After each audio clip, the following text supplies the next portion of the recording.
Assalamualaikum warahmatullahi wabarakatuh. Bismillah walhamdulillah wassalatu wassalamu ala rasulillah wa ala alihi wa sahbihi wa mawalah amma ba'd. Yang tercinta Dewan Masyayikh, Dewan Pengasuh, Bapak Rektor, segenap jajarannya, Bapak-bapak dari instansi pemerintah, para mahasiswa, mahasiswi yang saya cintai, wisudawan, para wali murid. Saya tak sempat menyebut satu persatu karena waktu yang diberikan kepada saya sangat sedikit ya. Tapi saya beruntung karena apa yang disampaikan sejak tadi, mulai dari Bapak Rektor, dari Dewan Pengasuh sampai dari Kopertis, itu semuanya seperti yang ingin saya sampaikan. Jadi tugas saya enteng sekali sekarang ini ya. Saya hanya ingin mengucapkan selamat model budaya kepada para wisudawan. Adik-adik wisudawan, wisudawati, tahu bedanya kamu dengan Garuda? Tahu? Tidak katanya. Kalau Garuda cukup di dadaku, tapi kamu yang dalam hatiku.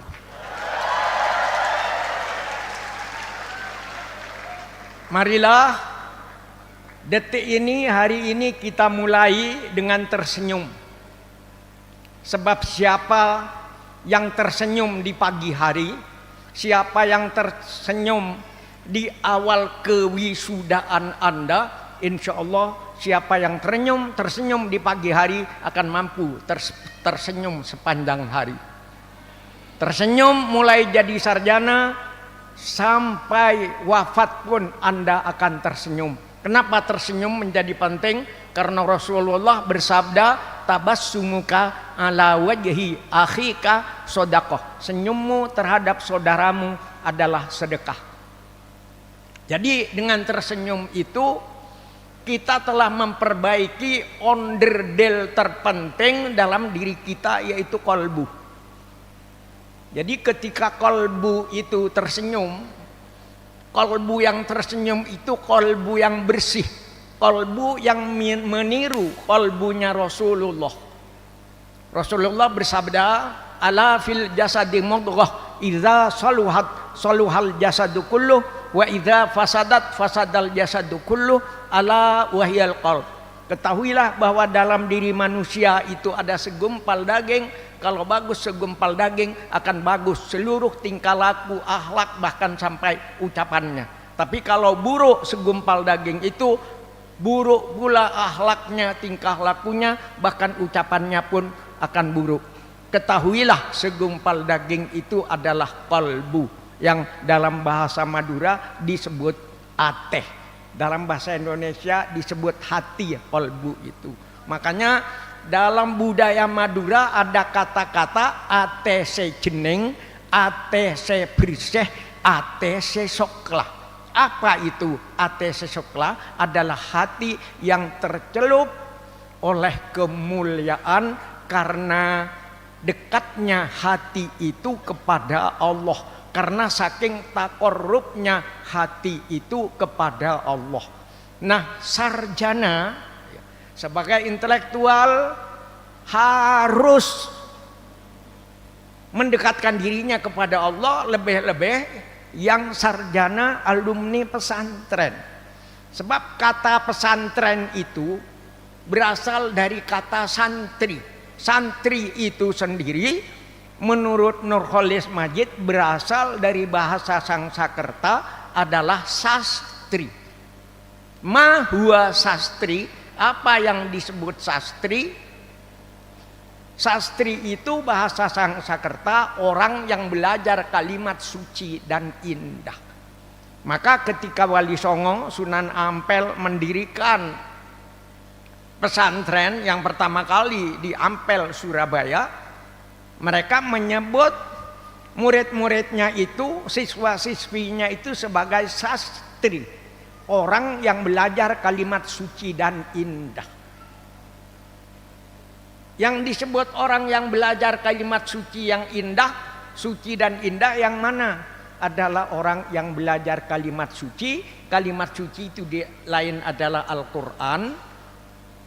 Kalimat yang paling indah itu adalah Al-Quran. Sampai sekarang para sastrawan, para ahli kebudayaan mulai meneliti, belum ada sampai sekarang ini kalimat yang lebih indah daripada Al-Quran.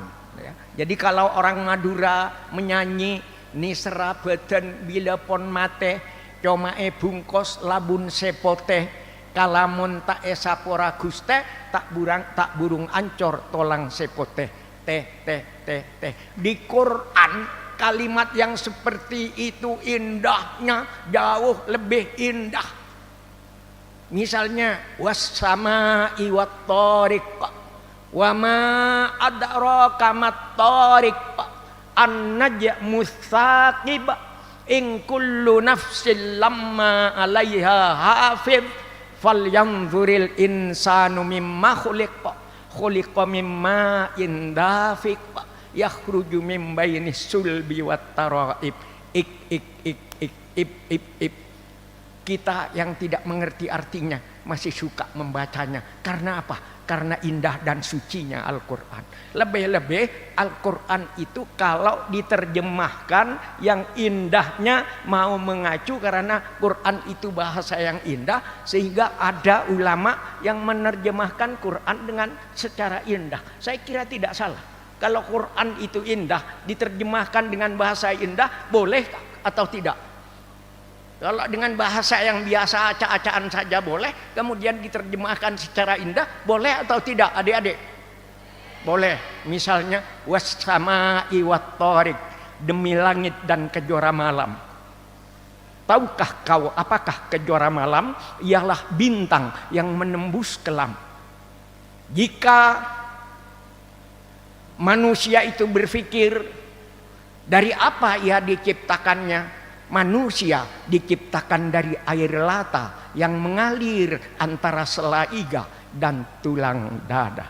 Semua syair Khairil Anwar, Rendra, kemudian penyair-penyair dunia semuanya kalah dengan Al-Quran. Sebab itu bahasa suci, bahasanya Allah Subhanahu wa Ta'ala. Karena itu Al-Quran itu punya tugas yang sangat cepat untuk mempertemukan kita dengan Allah. Sebenarnya kalau ikut Rasulullah bertemu dengan Allah itu tidak sulit. Kadang-kadang kita sendiri yang mempersulit. Buktinya Rasulullah dalam hadis sahihnya bersabda, man arada ayyatakallama ma Allah falyaqra'il Qur'an. Barang siapa yang ingin bercakap-cakap dengan Allah, maka bacalah Al-Qur'an. Jadi ketika Anda membaca Al-Qur'an sudah bertemu dengan Allah. Dengan demikian bertemu Allah itu sangat mudah dan sangat indah, apalagi punya hati yang bersih. Kaitannya dengan wisuda sekarang ini, seorang mahasiswa Institut Sains dan Teknologi itu yang diteliti setiap hari kan, wa yatafakkaruna fi khalqis samawati wal ardh. Jika sebelum meneliti sains dan teknologi, dia sudah dianjurkan oleh Allah sebagai ulul albab. Ma huwa ulul albab? Dalam surat Ali Imran 191 Allah yang menjelaskan orang terbuka, orang Atena terbuka, orang yang cerdas. Siapa ulul albab, orang yang cerdas itu menurut Allah? Yaitu ulil albabil ladzina yadhkurunallaha qiyaman wa qu'udan wa ala junubihim. Orang yang hatinya terbuka selalu ingat kepada Allah, berzikir kepada Allah waktu berdiri, waktu berjalan, waktu duduk, kemudian waktu terbaring pun ingat kepada Allah. Kalau ini dilanjutkan wa yatafakkaruna fi khalqis samawati wal ardh, itu artinya Anda sudah berlabuh ke dunia sains. Jadi dunia sains ini lebih dekat ke Dunia sains lebih dekat ke wa yatafakkaruna fi khalqis samawati wal ard. Sedangkan ilmu agama lebih dekat dengan yadhkurunallaha qiyaman wa qu'udan wa ala junubihim. Sudah sangat benar kalau di pesantren tempat gurunya guru saya ini dibuka Institut Sains dan Teknologi. Institut Sains dan Teknologi itu kira-kira wala tansa nasibaka minad dunya, kira-kira ya. Tapi mencari akhirat ya tetap penting. Yang utama akhirat. Tapi jangan lupa kita berada di dunia, jangan meremehkan dunia. Kalau kita meremehkan dunia, bagaimana kita bisa naik haji? Itulah kenapa ada penyair mengatakan, celupkan tanganmu ke dalam lautan, air yang membasahi tanganmu itulah dunia, sementara samudra raya adalah akhirat. Maka siapa yang mencintai dunia, dia hanya akan mendapatkan dunia itu saja. Tapi siapa mencintai akhirat akan mendapatkan dunia sekaligus akhirat. Karena itu sampai ada kata-kata di Madura ini bunyinya begini, nyelen menyak lek ngangku carat terong perat cacaah neng etunya lek jerak perak akhirat mi siksa. Jadi sampai ya saya terpaksa terjemahkan ke dalam bahasa Indonesia agar orang non Madura itu bisa ikut menikmati. Berenang-renang jangan ke hulu, air coklat di sela batu. Bersenang di dunia jangan terlalu, nasib di akhirat belumlah tentu.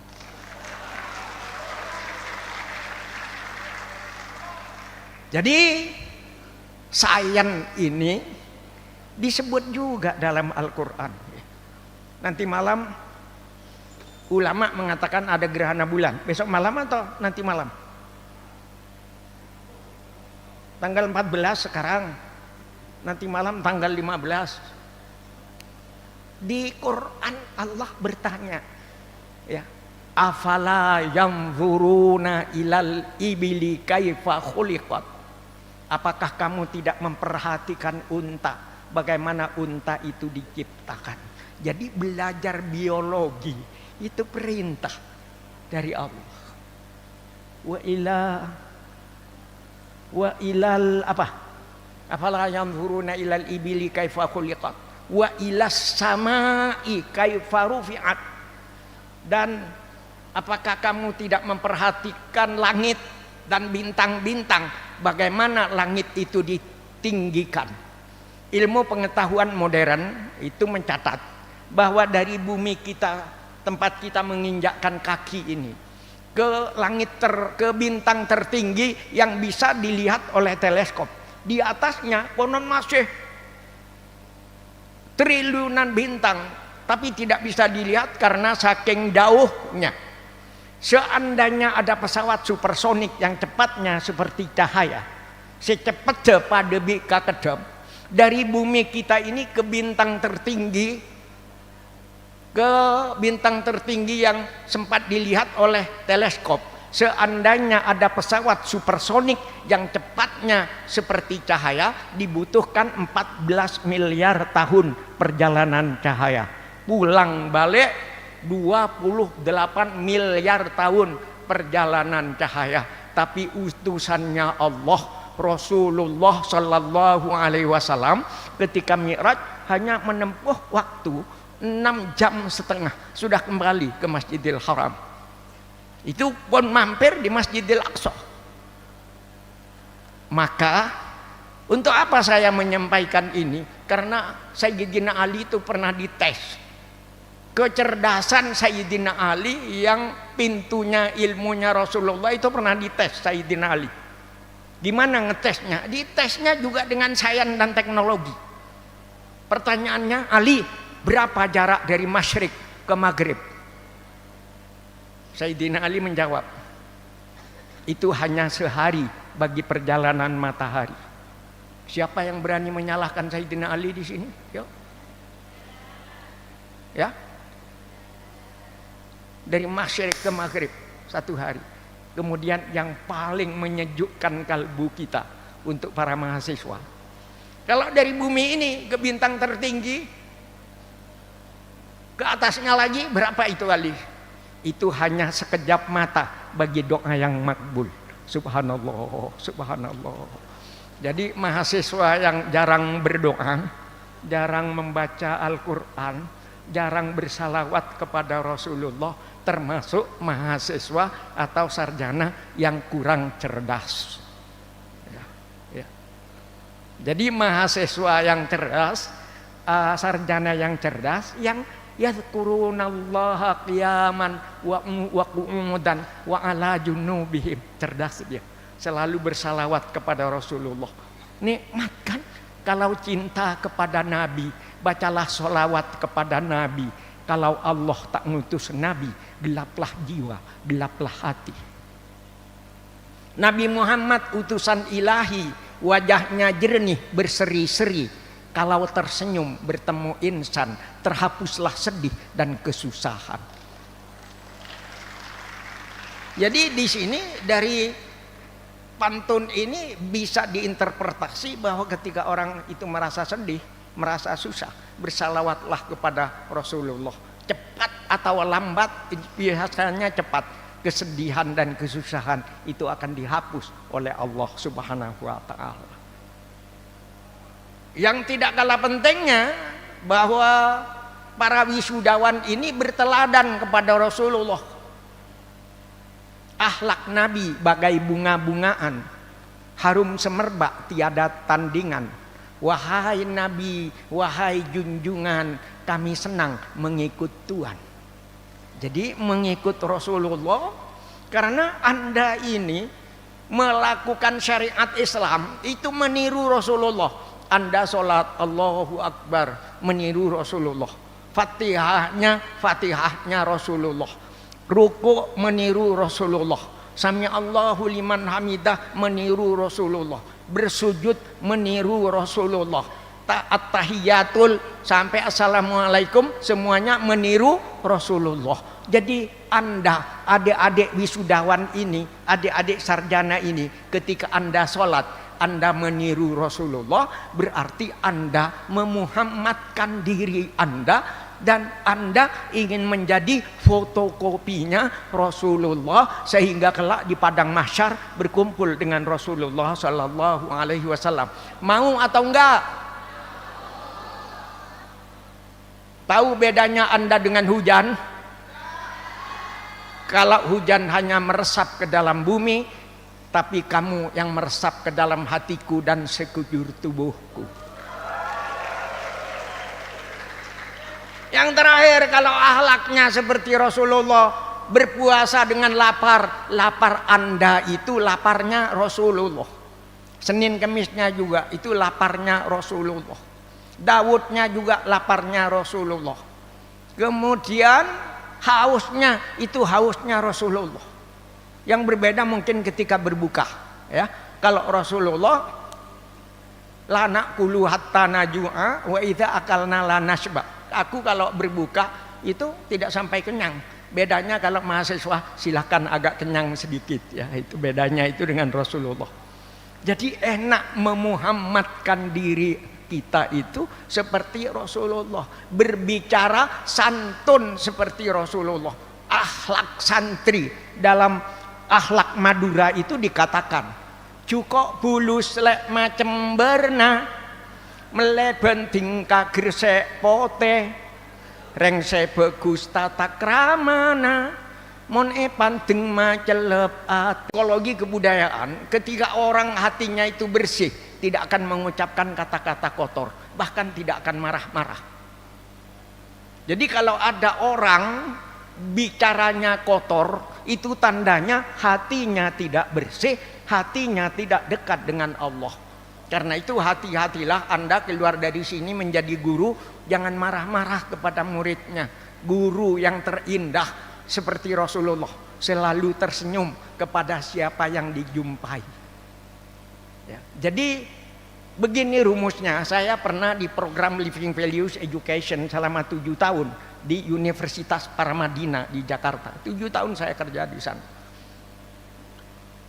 Nah, di dalam kajian ini, ketika sebuah kelas tidak ada AC-nya, tapi gurunya tersenyum, itu lebih indah, lebih enak daripada gedungnya itu ber-AC tapi gurunya cemberut dan marah-marah terus.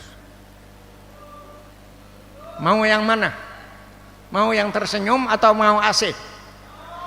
Kalau bisa memang yang tersenyum yang ada AC-nya ya. Kalau bisa, tapi kalau tidak.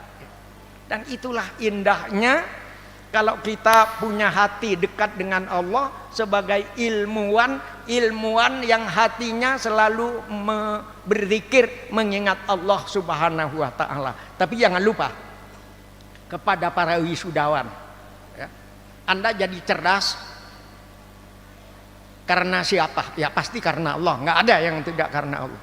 Karena apa? Anda jadi pinter ini, jadi sarjana karena apa? Karena ada dosen yang mengajar.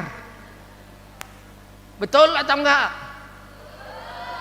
Saya, Pak Rektor, dimintai himne Universitas Islam Saifuddin Zuhri Purwokerto. Anda boleh buka di YouTube nanti. Saya mengarang lagu, padahal suara saya fales. Walaupun saya temannya Iwan Fales, suara saya kan fales. Tapi saya alhamdulillah bisa ngarang lagu.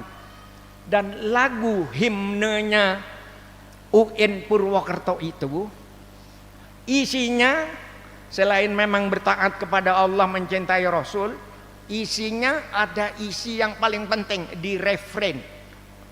Bunyinya begini: Alma mater, kehormatan kami. Betul? Sama dengan Anukoya, alma mater kita, betul?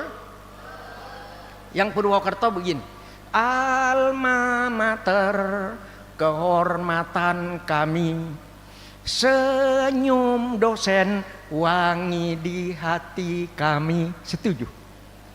Jadi belum ada sampai sekarang himnenya perguruan tinggi yang menghargai guru. Justru hari-hari guru itu menyanyi itu yang namanya guru, katanya pahlawan tanpa tanda jasa. Saya tidak menolak ini, tapi murid saya tidak boleh menyanyikan itu. Kan kalau hari pendidikan tanggal berapa itu? 1 Juni atau berapa itu? Saya diundang kemana-mana ke perguruan tinggi, tolong kalau ngundang saya jangan menyanyikan guru pahlawan tanpa tanda jasa. Jangan, guru itu pahlawan tanpa tanda jasa. Guru itu pahlawan yang harus diberi tanda jasa. Jadi kalau perlu di Anukoya ini mengatakan, pesantren kami, kehormatan kami, senyum Ustadz harum di hati kami. Setuju?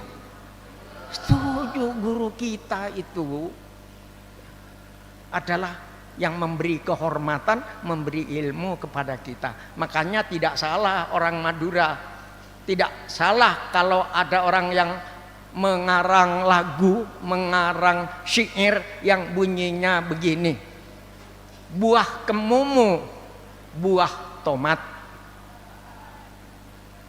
buah kemumu, buah tomat, di atas nyiru coba letakkan.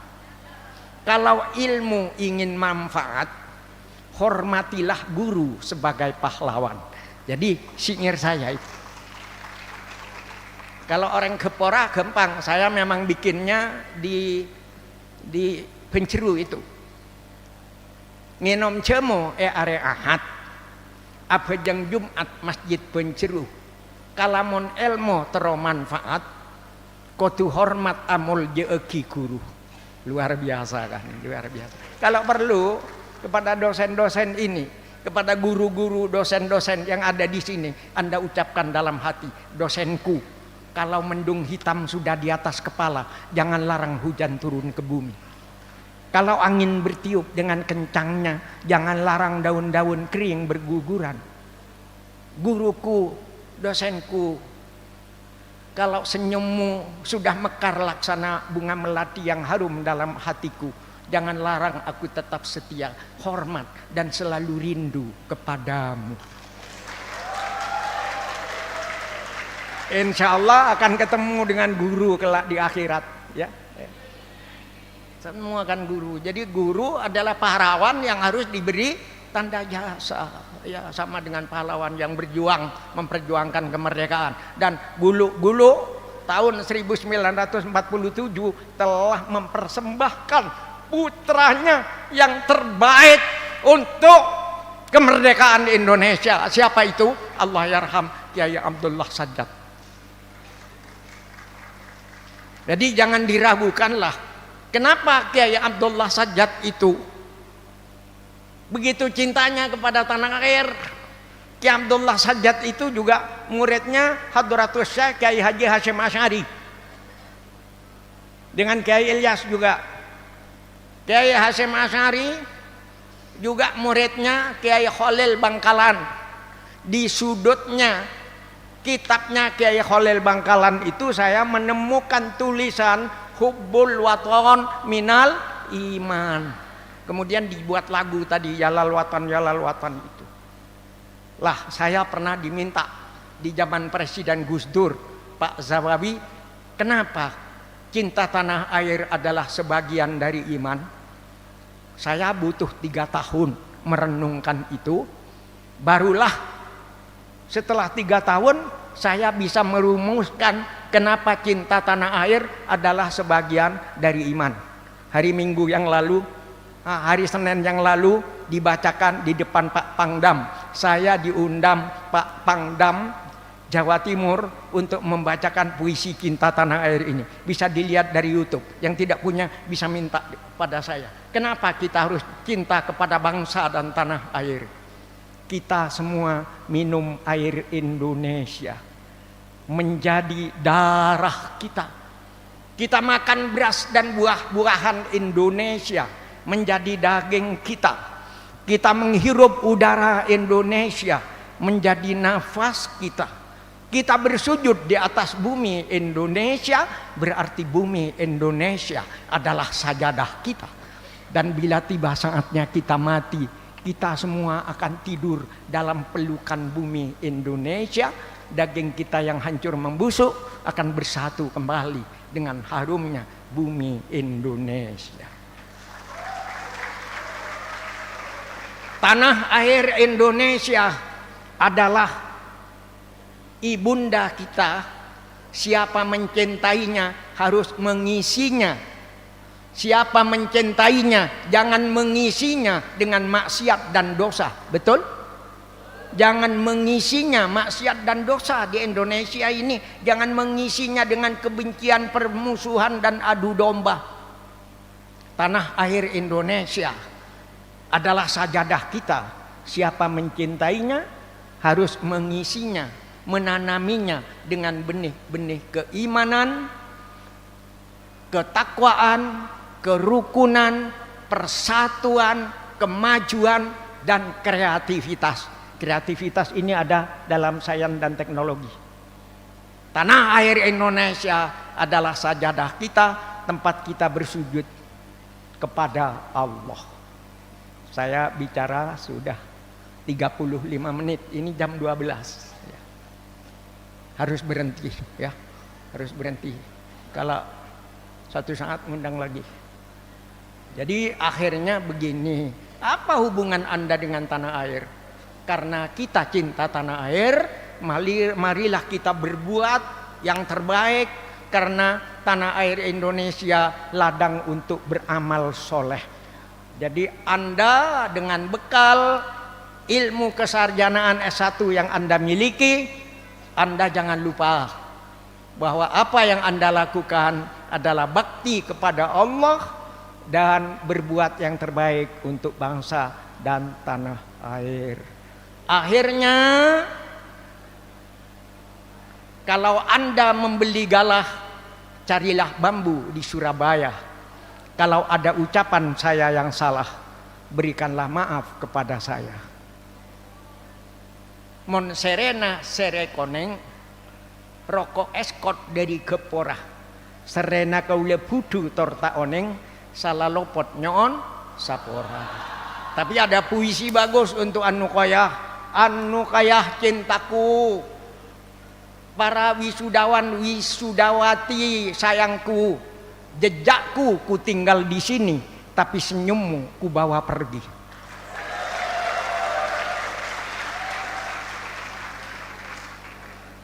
Pohon durian berbuah kedondong, sekian dulu dong.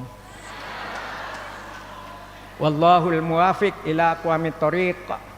Wassalamualaikum warahmatullahi wabarakatuh.